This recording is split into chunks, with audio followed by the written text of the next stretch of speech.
बोल news headquarter. अस्सलाम वालेकुम। बोल न्यूज़ हेडक्वार्टर्स में खुश आमदीद। मैं हूँ राफे मिर्जा और मैं हूँ अफशीन कुरैशी। हेडलाइंस आपने जानी, बुलेटिन की टॉप स्टोरीज में आज शामिल करेंगे। इमरान खान का इंकशाफ, नोटिसेस गैर कानूनी करार, फोर्सेस की भरपूर जवाबी कार्रवाई और ताजरों को बड़ा रिलीफ। बुलेटिन का आगाज करेंगे और सबसे पहले बात करेंगे सिपह सालार के दौरे बरतानिया के हवाले से। Army chief general Qamar Javed Bajwa सरकारी दौरे पर बरतानिया पहुंच गए हैं। ISPR के मुताबिक army chief royal military academy passing out parade में बतौर मेहमान खुसूसी शरीक होंगे। जनरल कमर जावेद बाजवा बरतानवी अस्करी क़यादत से भी मुलाकात करेंगे। आपको बता रहे हैं army chief general Qamar Javed Bajwa बरतानिया के दौरे पर लंदन पहुंच गए हैं। Army chief general Qamar Javed Bajwa सरकारी दौरे पर बरतानिया पहुंचे हैं। ISPR के मुताबिक army chief royal military academy की पासिंग आउट परेड में बतौर मेहमान खुसूसी शरीक होंगे। जनरल कमर जावेद बाजवा बरतानवी अस्करी क़यादत से भी मुलाकात करेंगे। आपको बता रहे हैं सिपह सालार के दौरे बरतानिया के हवाले से army chief general Qamar Javed Bajwa सरकारी दौरे पर बरतानिया पहुंच गए हैं। ISPR के मुताबिक army chief royal military academy की पासिंग आउट परेड में बतौर मेहमान खुसूसी शरीक होंगे। ISPR के मुताबिक जनरल कमर जावेद बाजवा अपने दौरे में अस्करी क़यादत से भी मुलाकात करेंगे। बरतानवी अस्करी क़यादत से भी मुलाकातें तय हैं।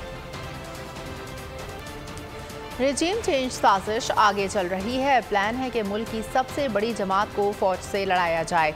इतनी अवामी ताकत रखते हैं कि पूरा मुल्क बंद कर देंगे, लेकिन मईशत का ख्याल है। शहबाज गिल की गिरफ्तारी पर इमरान खान की प्रेस कॉन्फ्रेंस, कहा कोशिश हो रही है ऐसा लॉजिक दिया जाए हम एक दूसरे के मुखालिफ हैं। सवाल उठाया कि नवाज शरीफ ने मुंबई हमलों का जिम्मेदार पाकिस्तान को करार दिया। मुंबई हमले पर जरदारी ने DG ISI को भारत भेजने का कहा। इन सब के खिलाफ कार्रवाई क्यों नहीं हुई? उन्होंने मुतालबा किया कि शहबाज गिल को भी अपनी सफाई पेश करने का मौका मिलना चाहिए।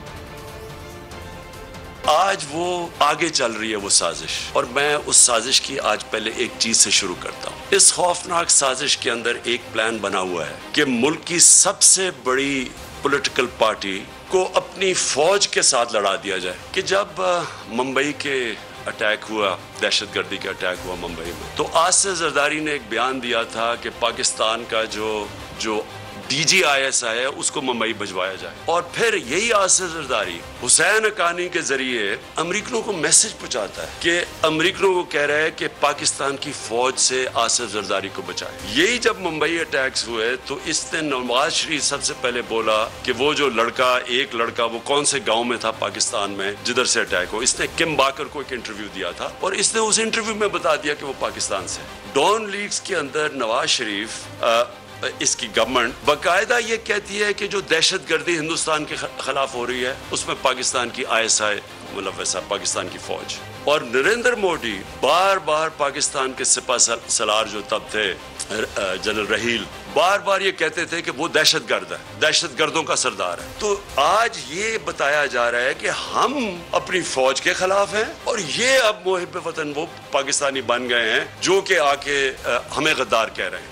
मैं समझता हूँ ये भी एक साजिश के तहत गेम चल रही है हमारी पार्टी को कमजोर करने के लिए। और वो जो एक बैरूनी साजिश वो चाहते हैं कि कमजोर हमारी पार्टी जितनी कमजोर हो उसके बाद उनके लिए आसान होगा मुल्क को कंट्रोल करना। शहबाज गिल ने जो कहा और अगर वो कानून के खिलाफ था तो बड़ा आसान है उसका। हमारा आइन मुल्क का हमारा कानून एक प्रोसीजर बताता है कि उसके ऊपर चार्ज लगाएं, उसको मौका मिले अदालत में जाके अपनी सफाई पेश करने का। कि ये जो कोशिशें हो रही हैं साजिश करके एक मुल्क की सबसे बड़ी जमात को तोड़ने की, हमारे लोगों को तोड़ने की भी कोशिश की जा रही है। मैं आज आपको कहता हूँ कि हमने हर वक्त सिर्फ और सिर्फ पाकिस्तान का सोचा। हमारे पास इस वक्त स्ट्रीट पावर है, हम सारे पाकिस्तान को बंद कर सकते हैं। हमें सिर्फ के मुल्क के माशी हालात आज ऐसे हैं कि हमें अपने मुल्क की फिक्र करनी चाहिए। इमरान खान कहते हैं कि इम्पोर्टेड हुकूमत में शामिल दर्जन से ज़्यादा पार्टियां तहरीक इंसाफ का मुकाबला नहीं कर सकती। सब ने मिलकर इलेक्शन लड़ा फिर भी हार गए। जिसके बाद इनके खौफ में मज़ीद इजाफा हो चुका है। ये हुक्मरान मकबूलियत के बजाय चोर दरवाजे तकनीकी बुनियाद पर इलेक्शन जीतना चाहते हैं, इसीलिए झूठी रिपोर्ट्स बनाकर तहरीक इंसाफ को कटहरे में खड़ा किया गया।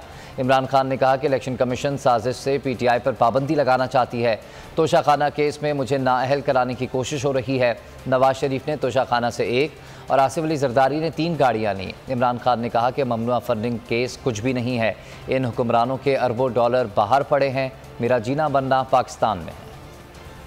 प्लान का सबसे पहली चीज आपके सामने आ गया इलेक्शन कमीशन ने, जो ये फॉरेन फंडिंग केस है। अब फॉरेन फंडिंग केस के अंदर कुछ भी नहीं है। ये सिर्फ ये कहने की कोशिश कर रहे हैं कि बैरून मुल्क पाकिस्तानी जब वो पैसा भेजते हैं तो वो फॉरेन फंडिंग है। 40,000 लोग, वो लोग खुद कॉल करके कहते हैं कि हाँ हम डोनर हैं। उनमें से कई लोगों को इन्होंने बता दिया कि जी कोई फॉरेन नेशनल वगैरह, जो उनको कई पाकिस्तानियों को बना दिया कि जी ये तो गैर मुल्की है। यही इलेक्शन ऑर्डर के बावजूद इन्होंने सिर्फ तहरीक इंसाफ को कटहरे में खड़ा किया। यानी इस लेवल पे इन्होंने जाके कोशिश की है कि किसी तरह हमें डिस्क्रेडिट करें, और मेरा नाम ले दिया कि जी उसने सर्टिफिकेट दिया हुआ है और उसने कंसील किया अकाउंट्स। मैं आज आपको फिर से कह दूं कि सर्टिफिकेट देना हमेशा, जब आप सर्टिफाई करते हैं, वो एक प्रोसेस से आपके पास पहुंचती है। दूसरा, अब ये तोशाखाना केस है। मैं फिर अपनी कौम के सामने एक और चीज कर, सारों का जो इस मुल्क के प्राइम मिनिस्टर्स और प्रेसिडेंट बने, जो इस मुल्क के अंदर बड़े बड़े ओहदों पर रहे हैं, सबको तोहफे मिलते हैं। सारों को इन्वेस्टिगेट करें, क्या लीगली जो भी उन्होंने काम किया है कानून के दायरे में किया है या कोई चीज गैर कानूनी की है। मैं आज फिर आपको कहता हूँ, जिस दिन ये होगा, सारी चीजें मैंने कानून के बीच में की है और मुझे पता है कि किन को उन्होंने कानून के दायरे में नहीं रह के की। आसिफ जरदारी ने 3 गाड़ियां ली हैं वहां से तोशाखाना से, जो कि आप नहीं ले सकते। मुझे भी एक गाड़ी मिली थी, आप गाड़ी तोशाखाना से नहीं निकाल सकते। आसिफ जरदारी ने 3 महंगी गाड़ियां और नवाज शरीफ ने 1 ली, और ये बिल्कुल गैर कानूनी। तो मैं ये चाहता हूँ कि इसके ऊपर भी आए। ये 2 चीजें हैं, कोशिश कर रहे हैं मुझे डिस्क्वालीफाई करने की, और एक तीसरी भी चीज कर रहे हैं। और मैं अपनी पार्टी की तरफ से वाजे कर दूं, हमारा क्योंकि फिर से जीना मरना इस मुल्क में, मेरे कोई बैरूनी मुल्क के साथ से नहीं पड़े कि मैं जब मुश्किल पड़े तो बाहर भाग जाऊं। मैंने तो जीना मरना यहाँ, मेरा तो कुछ नहीं बाहर। और खबरों में अब आगे देखिए, कप्तान के खदशात की तौसीक।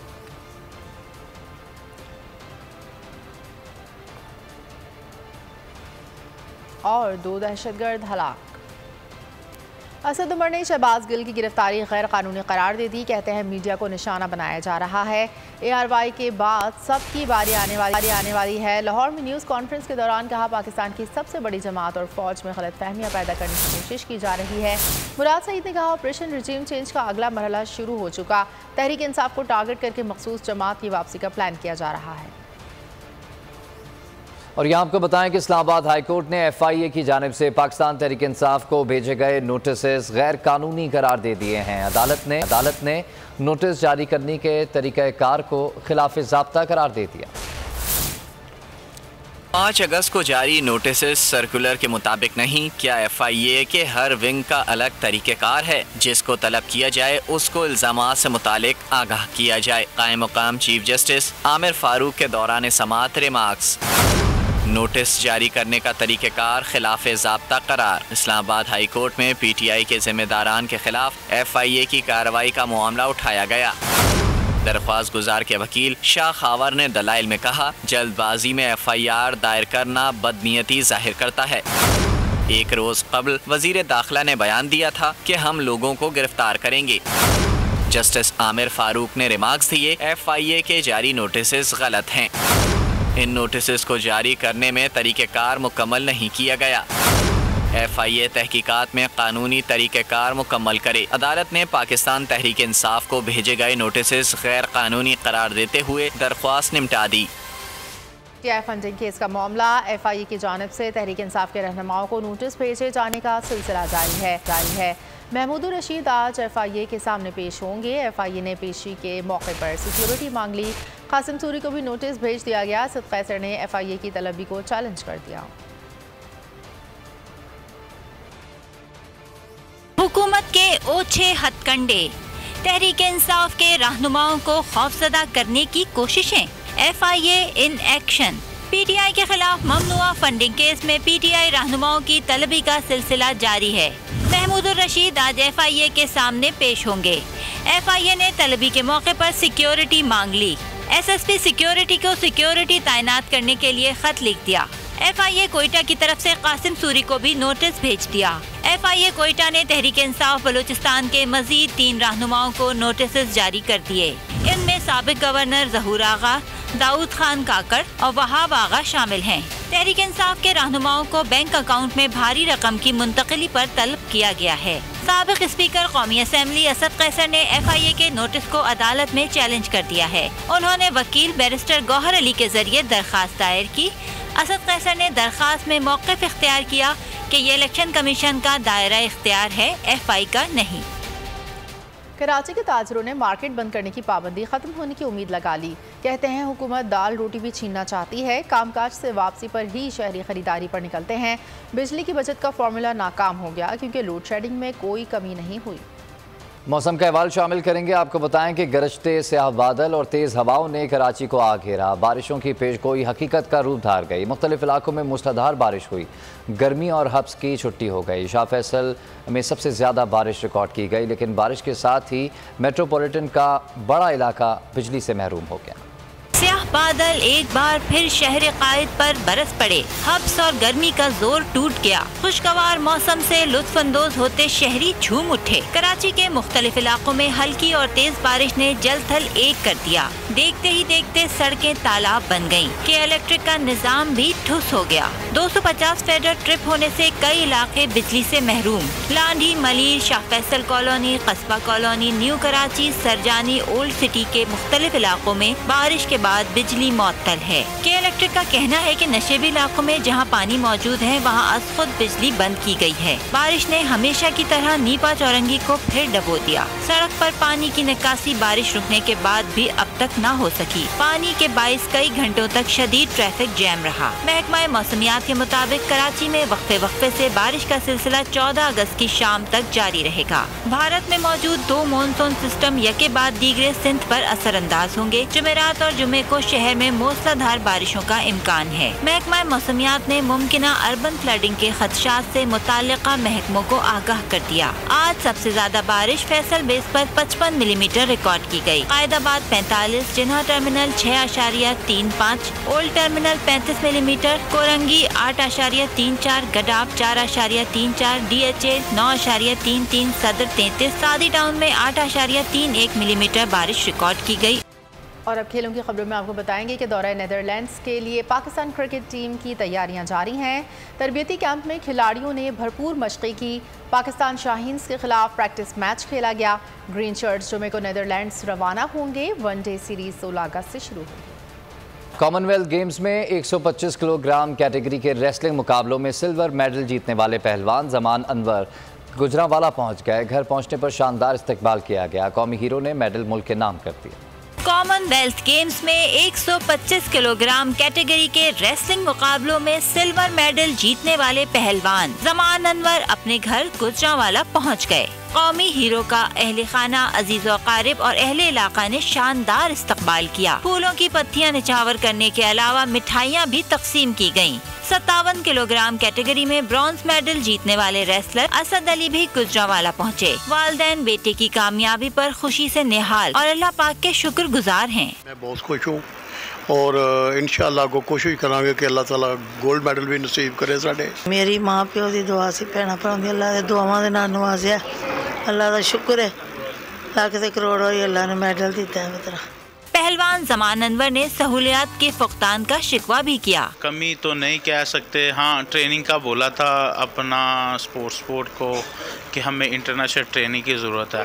अब देखें कि अगर इस तरह का कंपटीशन होगा ओलंपिक लेवल का, जिसके साथ मेरी कुश्ती थी, वो 10 साल से USA में ट्रेनिंग कर रहा है। कॉमनवेल्थ गेम्स में पाकिस्तान ने मजमूई तौर पर 9 मेडल्स हासिल किए, जिसमें से 6 कौमी पहलवानों ने अपने नाम किए। और अब बात करेंगे यौम आज़ादी की, जिसमें 4 दिन बाकी हैं। वतन अजीज़ की आज़ादी के लिए जश्न मनाने के लिए हर शख्स पुरजोश है। जगह जगह शर्ट्स, कैप्स, बैजेस और कौमी परचम के स्टॉल सज गए। गली मोहल्ले सजने लगे। सब्सक्राइब करें और बेल दबाएं ताकि कोई खबर रह न जाए।